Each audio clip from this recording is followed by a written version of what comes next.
The haunted house across the street. True story behind the boy who tried to save the girl next door. The flickering lights. Colton Hayes was standing in the middle of the street, his hands trembling, his phone camera shaking so badly the footage blurred. Across the road, the old Wilson house burned with a strange orange glow, its windows flashing like eyes watching him. He could hear someone screaming inside, Heather's voice. She was begging for help. Then came the sound that would haunt him forever, a deep growling whisper that didn't sound human at all. Something dark moved behind the flames, tall and shadowy, pulling Heather back into the fire. Colton shouted her name and ran toward the burning door. But before he could reach it, an unseen force slammed him to the ground.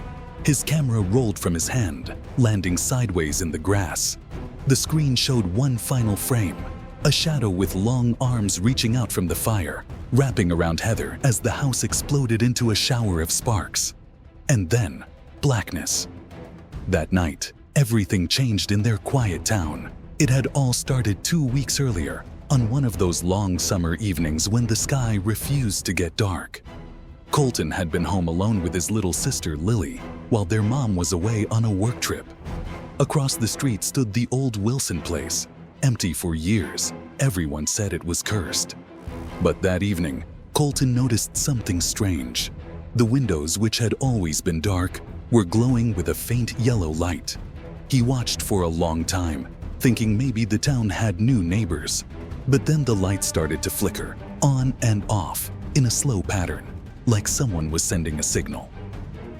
The next day, while riding his bike past the house, he saw her, Heather, a girl around his age, standing in the front yard, wearing a faded blue dress. She looked shy and pale, almost scared. When he waved, the cross in the yard. The next morning, Colton could barely eat his cereal. His hands wouldn't stop shaking, and every time he closed his eyes, he saw that pale hand pressed against the window. He told himself it must have been a dream, just the light playing tricks on him. But deep down, he knew what he'd seen. Heather was in trouble. When he got to school, he tried to tell Mark what happened, but Mark rolled his eyes. "Man, you're getting obsessed. That house freaked people out for years. You're just seeing what you want to see." But Colton couldn't shake the feeling that something was wrong. That evening, he stood by his window again, camera ready. The Wilson house was quiet, its windows dark. Hours passed. Then, right before midnight, the light flickered again. This time, Colton noticed movement in the yard. A figure, a man, was digging near the garden. The dirt piled up in a dark mound, and every few minutes, he stopped to look over his shoulder. Colton zoomed in, trying to get a clearer shot. The man looked old, with long gray hair and a hunched back. When he turned toward the camera, Colton froze. The man's eyes glowed faintly red in the darkness. He stumbled back, nearly dropping his phone. When he looked again, the man was gone. The hole he had been digging was still there, a dark wound in the earth. The next morning, Colton crossed the street, pretending to walk his dog so he could take a closer look. The Wilson house looked even older up close, the paint peeling off like sunburned skin. The air around it felt heavier, colder, even though it was July. He stopped near the garden, heart pounding. The dirt was freshly turned, but whatever the man had buried wasn't there anymore. Instead, in the middle of the mound, someone had left a small wooden cross. "Colton?" a voice whispered behind him. He jumped. It was Heather, standing on the porch, her face pale and frightened. She looked different, tired, like she hadn't slept in days. "He doesn't like people snooping around," she said quietly. "You shouldn't be here." Colton stepped closer. "Heather, what's going on? Who is that man? Why were you crying the other day?" Heather looked toward the window. Behind the curtain, a shadow moved, slow and heavy, like someone watching them. Her voice dropped to a whisper. "He says the house chooses who can come inside. It doesn't like strangers." "The house?" Colton repeated, confused. Before she could answer, the front door creaked open. The old man stood there, his face hidden in the shadow of his wide-brimmed hat. "Heather," he said, his voice deep and dry like sandpaper. "Get inside." She hesitated, looking at Colton as if she wanted to say something more. Then she turned and went back inside. The door slammed shut behind her. That night, Colton couldn't sleep. He kept replaying the scene in his mind. The digging, the cross, the old man's red eyes. He decided to check his video recordings again, hoping to find something that made sense. But as he watched, something strange appeared in the background of the footage, behind the man, inside the house window. It looked like another figure, smaller, standing perfectly still, watching. When he paused the video and zoomed in, his heart almost stopped. The figure wasn't Heather. It was something else, something with a face too pale and eyes that glowed faintly like embers. Suddenly, from outside, a loud thud shook his window. He jumped to his feet and looked out. Across the street, the Wilson house lights were on again, all of them, blazing bright like fire. And standing in the middle of the front yard was Heather, barefoot, staring straight at his window, inside the house. For a few seconds, Colton just stood there, frozen. Heather's face was blank, her hair hanging over her shoulders, her white nightgown glowing under the porch light. She didn't move, didn't blink, just stood there, staring at him. He slowly opened his window. "Heather," he whispered loudly. "What are you doing out there?" No answer. The street was completely silent except for the buzzing of the power lines. He grabbed his phone, started recording, and whispered again. "Heather, can you hear me?" Then suddenly her head tilted to the side, too far, like a doll's, and she raised one trembling hand.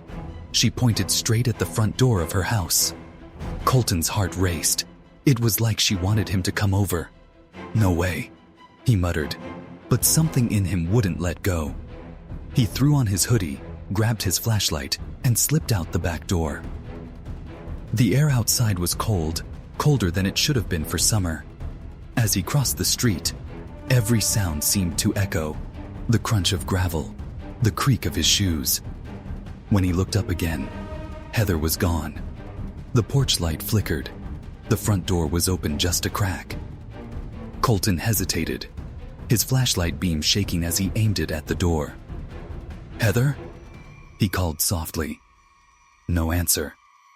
He pushed the door open a little more. The smell hit him first. Old wood, damp earth, and something else. Something like burning candles and metal. He stepped inside. The hallway was lined with pictures, faded, cracked photographs of people with their faces scratched out. The air was heavy, like the house itself was breathing. "Hello?" he whispered. From somewhere upstairs came the sound of footsteps, slow, heavy. Colton lifted his phone, started recording again. The camera light flickered as he made his way up the staircase. Each step creaked under his feet. Halfway up, he froze. The sound of whispering drifted down from above. A man's voice. He couldn't make out the words, but it sounded like a prayer or a chant. He reached the top of the stairs. The hallway stretched before him, lined with closed doors. The last one at the end was slightly open, a flickering light spilling out from inside. "Heather!" he called again, his voice shaking. The whispering stopped. Colton took a few steps closer. The air felt thicker now, almost hard to breathe. He reached the last door and pushed it open. Inside, candles burned on the floor, forming a strange circle made of chalk. In the middle of it sat a chair, empty, except for a length of rope tied around its arms. Then, from the corner of the room, came a sound, a low sob. He swung his flashlight toward it. Heather sat on the floor, her knees pulled to her chest, tears streaking her face. "Colton," she whispered. You shouldn't have come. What's going on? He asked, rushing toward her. We have to get you out of here. Before she could answer, a deep voice spoke behind him. She can't leave. Colton spun around. The old man stood in the doorway, his eyes burning with a faint red glow. In his hand, he held a long metal rod, the tip glowing hot like it had just come from a fire. This house keeps what it's promised, the man said slowly. Colton stepped back, shielding Heather. You're crazy. I'm calling the cops. The old man smiled, a dry, cracked smile that didn't reach his eyes. You already did. They didn't listen, did they? Before Colton could move, the man raised the rod, and every candle in the room suddenly went out at once, plunging them into darkness. Then something in the shadows whispered his name. Colton, the fire and the truth. Colton froze. The voice wasn't Heather's. It was soft, cold, and came from somewhere behind him, close enough that he could feel the breath against his neck. His flashlight flickered, casting wild shapes on the walls. Heather grabbed his arm. Don't turn around, she whispered. That's not him. But it was too late. The flashlight flared one last time before going out completely, and in that brief flash, Colton saw it. A figure standing inches behind him. It wasn't the old man. Its body was twisted and thin, its face stretched like melted wax, its eyes glowing red just like his. Then darkness swallowed the room again. Colton's heart pounded as he stumbled backward, dragging Heather with him. Run! He shouted. They bolted out of the room, their footsteps thundering down the hallway. The house groaned and trembled, the walls shaking as if something alive was chasing them through it. From behind, the old man's voice echoed, no longer deep and slow, but chanting, fast and furious. The front door was still open, but as they neared it, it slammed shut by itself, the lock clicking into place. Heather screamed. Colton threw his shoulder against the door, once, twice, nothing. Then, the whispering began again, circling them, growing louder, like dozens of voices speaking all at once. The house knows, Heather cried, clutching his sleeve. It's angry. Suddenly, the floorboards split beneath their feet. A blast of cold air rushed up from below, carrying the stench of smoke and something old, something dead. Colton shined his dimming phone light downward. There was a hole in the floor, leading into the basement. From below came the faint sound of crying. Heather's eyes widened. It's her, she said. The other one. What other one? Colton shouted over the noise. But before she could answer, a hand shot up from the hole, pale and burned, fingers long and stiff. It grabbed Heather's ankle and pulled hard. She screamed and fell to the floor, clawing at the boards. Colton dropped to his knees, grabbing her arms, trying to pull her free. Hold on! The floorboards groaned, splintering under the struggle. Another hand reached up, then another, until the hole seemed full of them. White, ghostly hands, clawing at her legs. Colton pulled with everything he had. Let her go! He shouted. And then, suddenly, the hands disappeared. The hole was empty. The whispering stopped. Heather gasped, trembling in his arms. For a moment, everything went quiet. Then, somewhere deep inside the house, a door slammed open, and the sound of heavy footsteps began again. Slow, deliberate, getting closer. Colton turned to the front door and kicked it with all his strength. This time, it burst open. They ran into the street, not stopping until they reached the other side. When they turned back, the old Wilson house was burning. Flames crawled up the walls, licking the roof, the windows glowing like eyes. Inside the fire, Colton thought he saw a shadow, tall, still, watching them through the flames. Heather sobbed, clutching his arm. It's not over, she whispered. He's still here." Colton looked at her, his face pale in the firelight. "Who is he?" he asked. Heather slowly turned toward the burning house, her voice barely more than a breath. "He's not my father." Before Colton could respond, the ground beneath them shook, a deep rumble rising from under the street. The flames shot higher, twisting into the shape of something huge, something with horns. And then, just as suddenly, everything went black. When the fire finally died, nothing remained of the old Wilson house, only ash and silence.